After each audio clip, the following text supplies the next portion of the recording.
Tadparam Paryaya Vidmahe Jnanalingeshwaraya Dhimahi Tanno Guruh Prachodayate Om. Om Yoga Maharshi Dr. Swami Geetananda Giri Guru Maharaj Ki Jai. Om Pudavai Kalaimamani Pudavai Shakti Yogacharini Amma Ji Meenakshi Devi Bhavanani Guru Mata Ki Jai. Om Shri Gurubhyo Namaha Hari Om. Namaste, Namaskaram, Vanakkam, Bonjour, Buongiorno, Buonasera, Buonanotte, Huya More, Boreda, Kiora, Salamat Pagi, Ayubovan, Ayushman Bhava, Shubdinam Suprapad. Welcome, welcome, welcome. Such a pleasure to be with all of you for this magnificent event, the Mothership Earth Summit 2023, that is being organized by the Unified Human Foundation and World Happiness Foundation. I love this theme. It is so close to my heart. Designing a new planetary narrative. And today, I'm with you to discuss a timeless tradition, the tradition of yoga. Yoga that is India's gift to humanity. It is a gift from our great rishis. Hence we call it Rishi culture yoga. Yoga that comes from the times of the Vedic literature and in some ways predates even that. Yoga is the science and art of self-realization.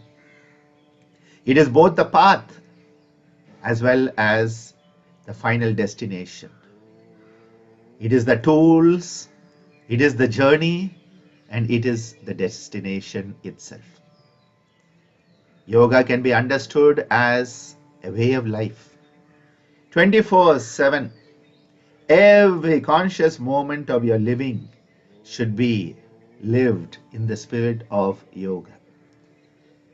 Lord Krishna in the Bhagavad Gita tells us, Yoga karmasu kaushalam. Living a life of skillful dexterity is yoga. Whatever you do should be done in the spirit of excellence. That is yoga. Krishna also tells us, Samatvam Yoga Uchyate. Yoga is harmony. It is a harmonious balance. And it is this harmonious balance of yoga that I'm here to share with you today. We can understand yoga as a lifestyle. In fact, the best lifestyle ever developed for humanity. This lifestyle has 5 points.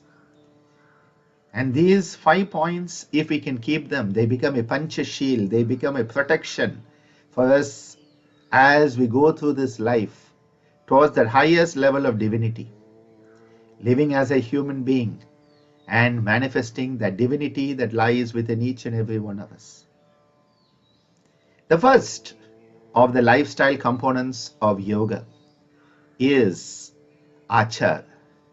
Achar means how do you live? What are your activities? And hence, when you live in tune with Brahman, it is called Brahmacharya. When it is in tune with the spirit of yoga, Yogacharya. When it is in spirit of the circadian rhythms of this planet on which we live, well, Dinacharya. When it is in tune with the seasonal variations, Ritucharya. What beautiful lifestyle where we as an individual live in tune with Mother Nature. We and Mother Nature live in harmonious coexistence. We have forgotten that we are the caretaker of this planet. We are not the owner of the planet. And this is why the yogic principle of achar means that you have to live in tune with what is Ritagum Satyam Param, in tune with the cosmic principles that are pre-existent, way pre-existent before we human beings came onto this scene.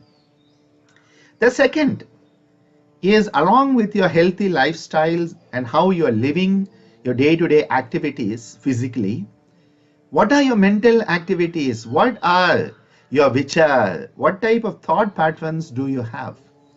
Are these thought patterns healthy? Are they in tune with one's personal evolution and growth?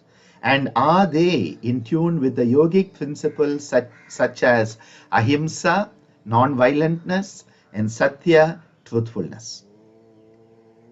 So are our thought patterns out of control?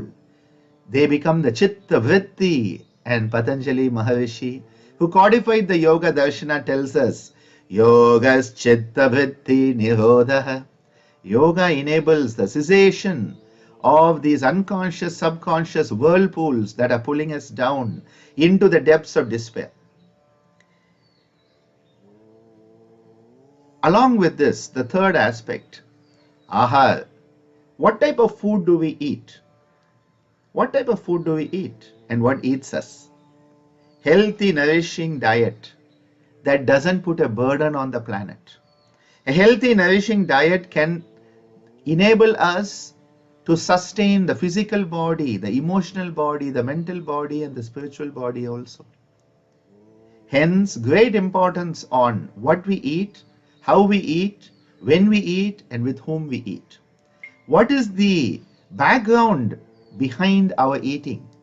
That itself is worth another topic.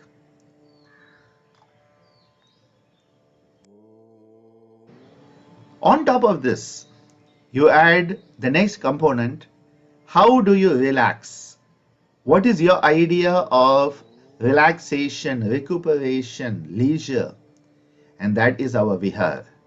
What type of activities enable you to come into that parasympathetic vagal tone? How can you come into that relaxation response? What are the activities that relax you? And which are the activities that tense you up? Now, along with this, ahar, vihar, achar, vichar, the fifth, and in my personal opinion, the most important one, is to do with relationships, healthy relationships, vyavahar. Because the relationships are the key to us living as a human being on this mothership earth. If we are to live in tune with the natural principles, if we are to live as a human being, we have been born human, not by accident. How can we make sure that we live as a human being, we thrive as a human being, and we nurture others as a human being? Relationships are the key. And these relationships can be understood in three ways. The first is that the relationship you have with your own self. What type of relationship do you have with your own self? The second, what type of relationships do you have with other people? How do you relate to others? And then, of course, the third, how do you relate to the cosmos in which we live, the universe in which we live, the planet with which we live? So we have the relationships which are intrapersonal with ourselves, interpersonal with other people, and transpersonal with the cosmos, the universe, or planet Earth. These can be understood as antara bandhu. What are the friendship we develop with ourselves? Antara bandhu. Bahira bandhu with others, and daiva bandhu with the divinity itself. When we want to understand this, we have beautiful teachings in our culture. Because the Indian culture that has come from Sanatana Dharma gives us the concept of Vasudhaiva Kudumbakam, the whole world is one family, and at the same time, it enjoys the diversity that is there on this planet. Not just this planet, the whole universe. Because though we share 99% of the same genome, in that 1% lies the diversity of humankind, Diversity of nature. No two snowflakes are the same. No two leaves are the same. No two blades of grass are the same. No human beings are the same. Well, that is one part, the diversity. Celebrate the diversity. But don't forget that 90% is the same, 99% is the same. And that is why celebrate diversity, enjoy diversity, but look for, find and sustain that unitiveness that lies between all of us. Hence the message of yoga is celebrate diversity, but look for the unitiveness. And this is why in India we have a beautiful slogan that says unity and diversity. And I think that says it all. Unity and diversity. You know, it is not that you negate diversity. Imagine if on this planet every blade of grass was the same, every tree was the same, every leaf was the same, every person was the same, every animal was the same. Oh my God, what would life be? We need diversity to thrive. Diversity is what life is all about. Diversity is what drives evolution on this planet. So let us not try to negate it, but we realize there is diversity, we accept it.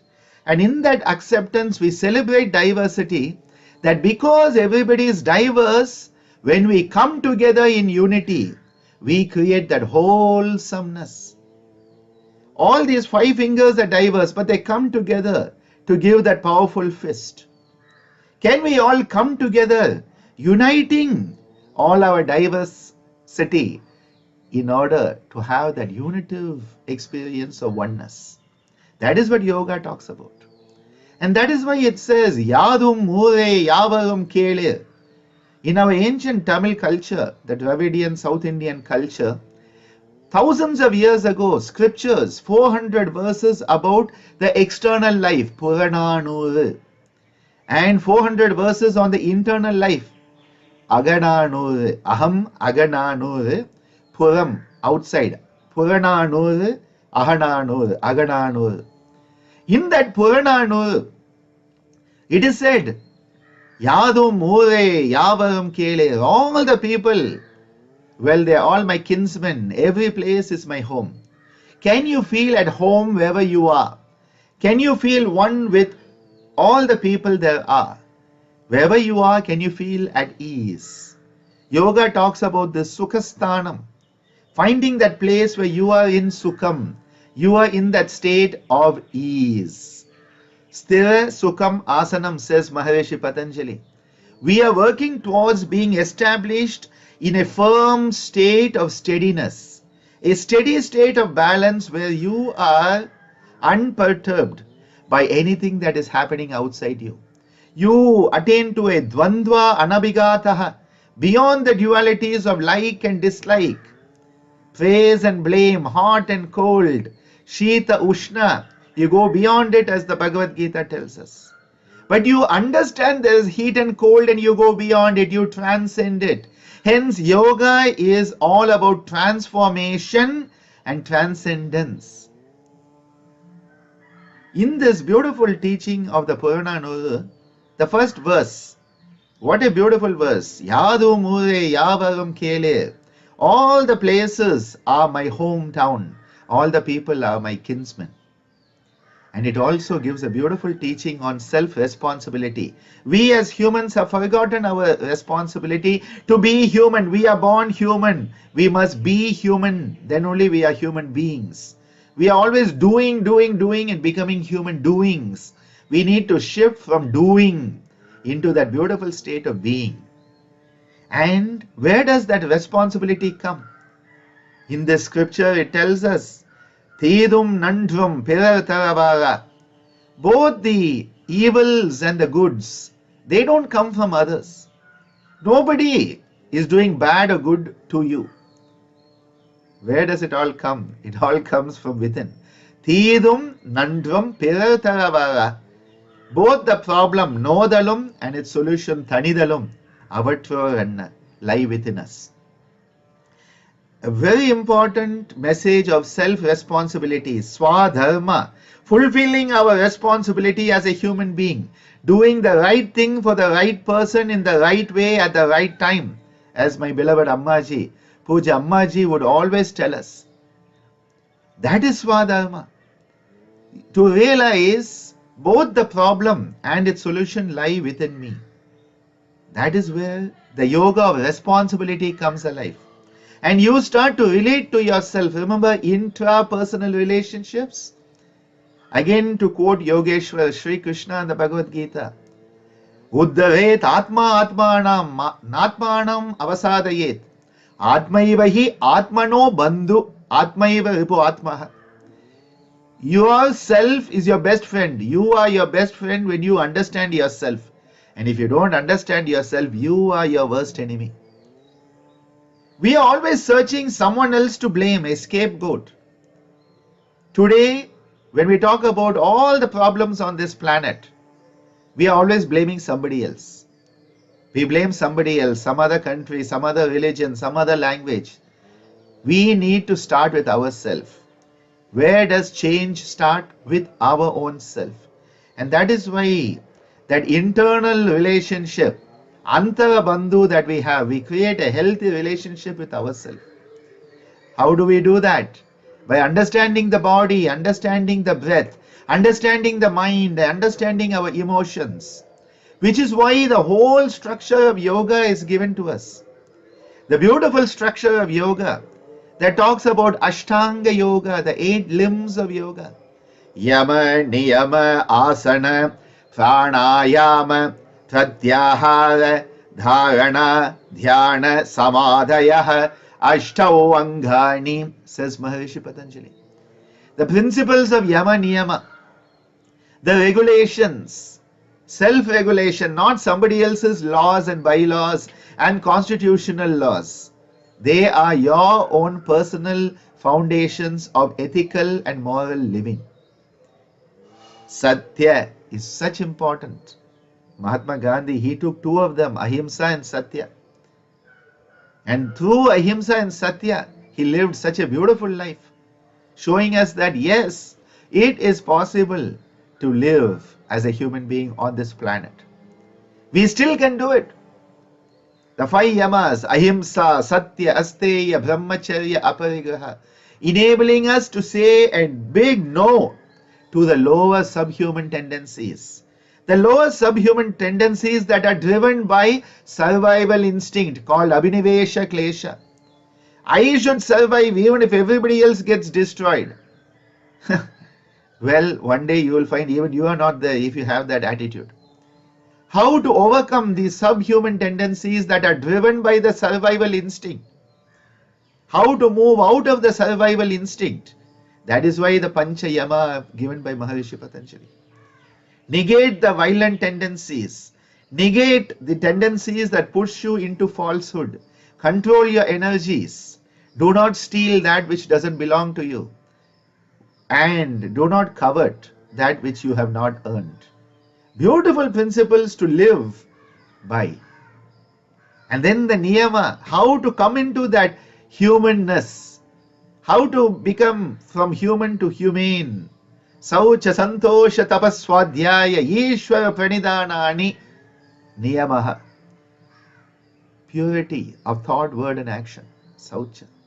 Having a sense of contentment. Santosha. If we have contentment, this planet will be safe.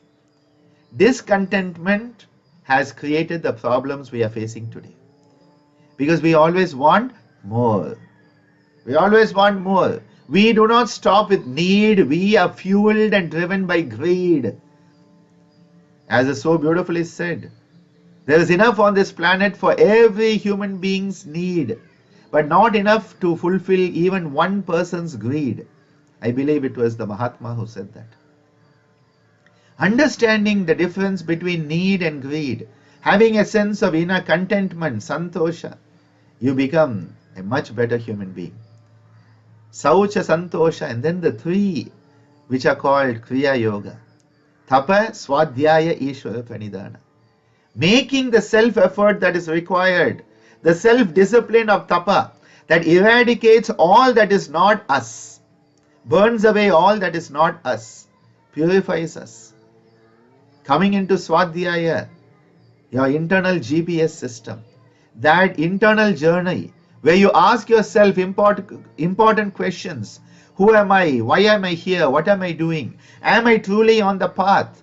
How can I fulfill my responsibility as a human being? All of these questions through Swadhyaya, guided by our amazing scriptures that give us an outline of what it is to live a dharmic life. And then Ishvara Pranidhana, or Atman Prasadanam, as my beloved father would say, where you understand the universal plan better. There is a sense of acceptance, and in that moment of acceptance, you are ready for change. Change cannot occur as long as you are in denial. Change cannot occur as long as we are in denial. With acceptance comes the possibility of change, comes the possibility of self-transformation, and through that transformation you then move into self-transcendence. Yoga is both transformational and transcendental. So Yama Niyama as the foundation, asana and pranayama, working through the body postures to find that inner stability and balance, to go beyond the dualities and find that sukhasthanam, that place where you are at ease with yourself. And once you have attained that, moving through the breath, and through the breath, the inhalations and the exhalations, understanding the flow of the vital force called prana, that vital cosmic force, the catalyst of the universe, the life force, you start to experience it. You enhance the experience of that universal vital force, prana, through pranayama, and prepare the mind at that point for dharana sucha yogyata manasaha. You prepare your mind to become fit for concentration, contemplation, and meditation. What a beautiful pattern Maharishi Patanjali has given us. Yama and Niyama, when we work on them, we are working on what the World Health Organization today calls the dimension of social health. When you live the Yama Niyama, you will have social health and social wellness. Asana Pranayama will enhance the physical domain of health. Definitely all your endocrine glands, your neuromuscular system, your cardiovascular system, your respiratory system, all will be enhanced through the practice of asana pranayama. And then you come to pratyahara and dharana. Pratyahara is the withdrawal from the senses. We are normally a slave of the senses. We are caught up with whatever we are seeing and hearing and tasting and touching and perceiving. We have become a slave to the senses, caught in its web, what is called Indriya Jala. Like Maya Jala, Indriya Jala. And we need to come out of that Indriya Jaya and attain a mastery from inside. A mastery over the senses called Indriya Jaya. Moving from Indriya Jala, the web, caught in the web of the senses, Indriya Jaya, you have mastered it. You have gone beyond it. Pratyahara. And then dharana, beginning to focus the mind. The all-pointed mind which was scattered. Sarvartha, mind which is scattered. Sarvartha ekagratayo, says Patanjali. That mind which was scattered everywhere but not here is now brought now here. It was nowhere, it is now here. We are moving from scattered mind to focused mind. The scattered light will only help you see, but is not powerful. Focused light becomes a laser beam that is infinitely, potentially so powerful. A focused mind is the most powerful tool we can ever have as a human being. Now, Pratyahara and Dharana, as part of Ashtanga Yoga, they enhance what would be called the mental domain of health by the WHO. So, social domain, Yama Niyama.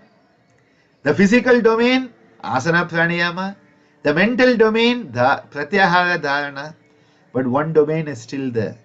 Spiritual domain, spiritual health and wellness. And for that, Dhyana and Samadhi.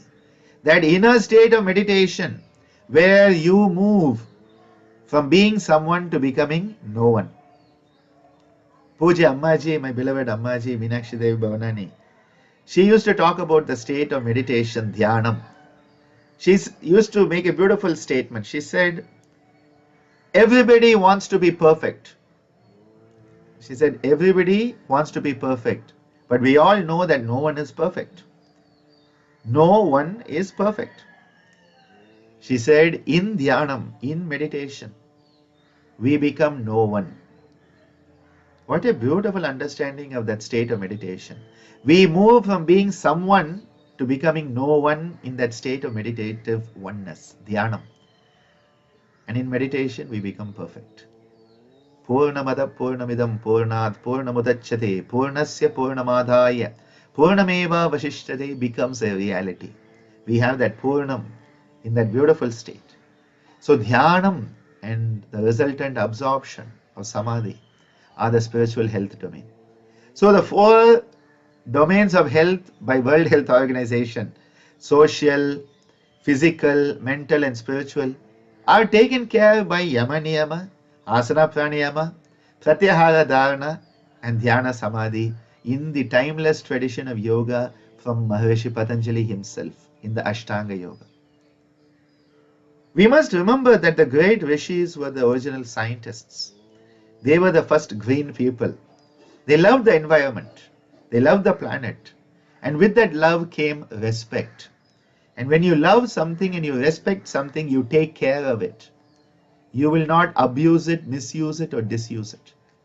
When we shifted from this rishi culture attitude, where all life is spiritual, and we started to say, spirituality is that and this is non-spiritual. This is spirit and this is matter. When we had that separation, it is at that point we started to misuse, abuse and disuse this planet. The yogic perspective, the rishi culture yogic perspective is to love this planet as Mother Earth. Treat the earth as our mother. Now you would respect your mother, you would love your mother, you would take care of your mother. That is the yogic attitude. That is the rishi culture attitude. To take care, be a loving caretaker of this planet. As opposed to the modern attitude which is, what can I get? The yogic attitude is, what can I give? That is why sharing and caring is the highest yogic attitude. But most modern people have the attitude of, what can I get? You meet somebody and you think, what can I get from there? You go someplace, what can I get? What can I get? What can I get? What? Forget that. Start to forgive and give. Give and forgive. Rather than get and forget. The more we give, the more comes back. And we need to give love. We need to give care. We need to give respect. We need to take care. That is what we are to do as human beings. Human beings are meant to be loving caretakers and caregivers of this planet. This is why the yogic perspective is so important. We talk about the Chatur Purushartha. Dharmartha Kama Mokshanam Chaturvida Purushartham. We have to live our dharma, fulfilling our responsibility. When we live our dharma and fulfill our responsibility with mindfulness, we will be then eligible for material prosperity, abundance called artha, emotional prosperity and abundance called kama, and spiritual prosperity and abundance called moksha. So material abundance and prosperity, emotional prosperity and abundance, and spiritual prosperity and abundance, all the 3 can be attained by fulfilling our dharma, our responsibility as a human being. One of the ways we can understand dharma is as righteousness. And my beloved father Swami Geetananda Giri used to say, righteousness is right useness. Using everything as it is meant to be used in the appropriate manner. The definition of dharma by my beloved Ammaji, doing the right thing for the right person at the right time in the right way. I like to use the word appropriate these days rather than right and left. So I say, doing the appropriate thing for the appropriate person at the appropriate time in the appropriate manner. That is what dharma is. Living a life of right useness. You use things as they are meant to be used in the proper, appropriate manner. You do not misuse them, disuse them, or abuse them. What a beautiful perspective. When we live our life in this perspective, fulfilling our dharma as a human being, Manushya Dharma, Manava Dharma, at that point, we start to embellish our life and we become worthy. We become an adhikarin. Yogyatha, as Patanjali would say. Yogyatha, that fitness, that worthiness quotient is developed. And we become worthy for the blessings that come from this planet. The blessings that come in the form of Artha, Kama and Moksha. Dharmartha, Kama, Mokshanam, Chaturvida Purushartham. And this is why the yogic perspective puts the onus back on the individual to make the change. Change must come from within.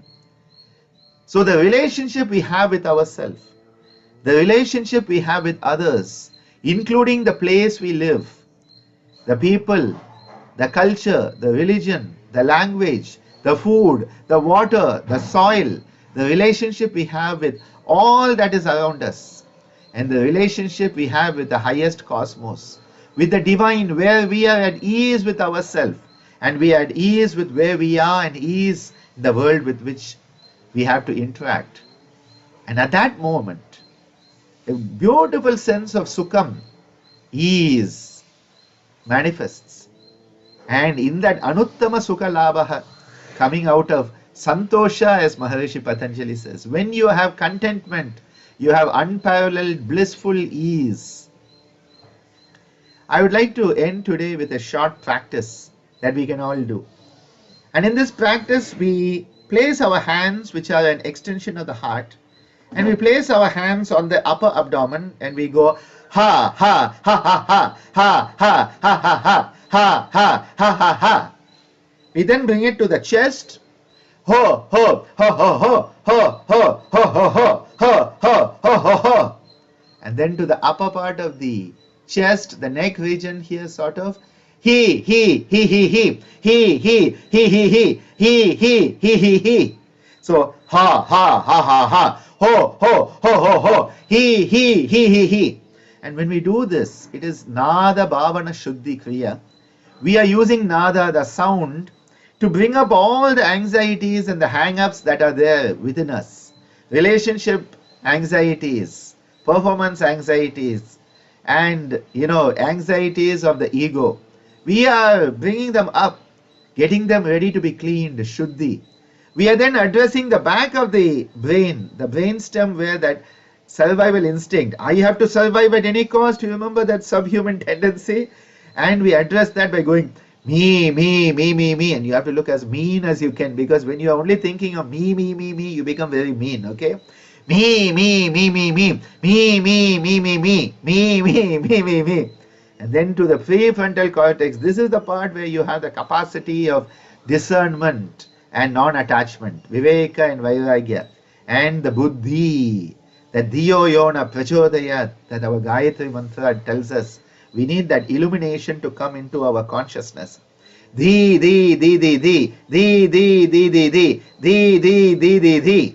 Okay, so ha, ho, he, me, di. And then we realize we need to let go of all of this. We need to throw it all out so that we can just be. So we go, go. And we throw it all out. And we relax in just that beautiful sense of who we truly are. Just be. Summa iru, said the great Ramana Maharishi. Just be. Let us do one final round before we close this session. Okay?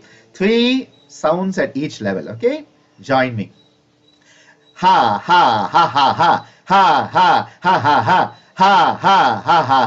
Ho.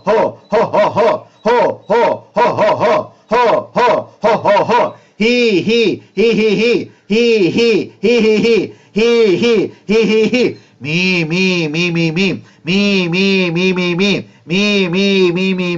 they,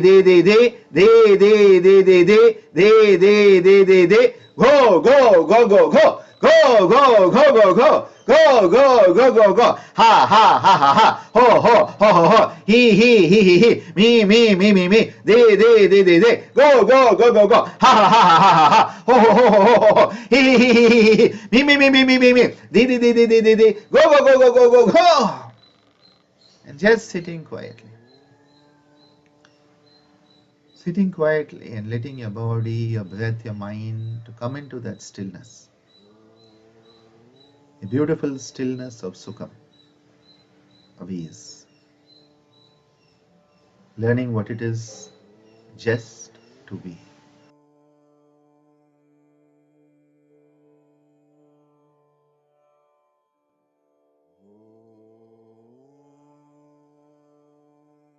I will end with a universal prayer at this point. Thank you so much for giving me this opportunity to address you during this Mothership Earth Summit 2023. May we all become those loving caretakers of this planet. May we truly manifest the best of humanity. And in that, let divinity that is inherent in each and every one of us grow in abundance. Hari Om Tat Sat. Om